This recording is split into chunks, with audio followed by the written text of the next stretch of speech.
அன்புள்ள நண்பர்களுக்கு வணக்கம். நான் உங்கள் சோழநாட்டான். நம்ம முன்னாடியே ஒரு நண்டு வலை பார்த்தோம். அதே மாதிரி தான் இதுவும்.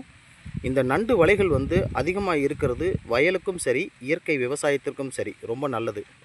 ஏன்னு கேட்டிங்கன்னா, இந்த நண்டு வலைகள் பார்த்திங்க அப்படின்னு சொன்னால், நிலத்தடி நீர் மட்டம் குறைய குறைய இந்த நண்டுகள் அந்த நீர் குறைய குறைய வலையை தோண்டிக்கிட்டே போய்கிட்டே இருக்கும்.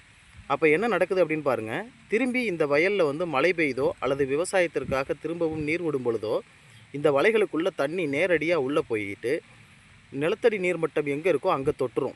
அப்போ நிலத்தடி நீர்மட்டம் குறைஞ்ச அளவுக்கு திரும்பியும் நீரை நிரப்பிக் கொள்றதுக்கு இந்த வயல் திரும்பி உயிர்ப்பிக்கிறதுக்கு ஒரு காரணமாக இருக்குது. ஸோ இயற்கை விவசாயத்தில் இந்த நண்டுகள் நமக்கு பெரிய நன்மை புரிகிறது. ஸோ இந்த மாதிரி நண்டு வலைகளெல்லாம் நல்லா இருக்கணும்னு நினச்சோம்னா சில ரசாயன மருந்துகளை நாம் தவிர்த்து தான் ஆகணும். நன்றி நண்பர்களே. எல்லா பேரும் இதை ஷேர் பண்ணுங்கள். இந்த விவசாயம், இயற்கை விவசாயம் செழிக்கணும்.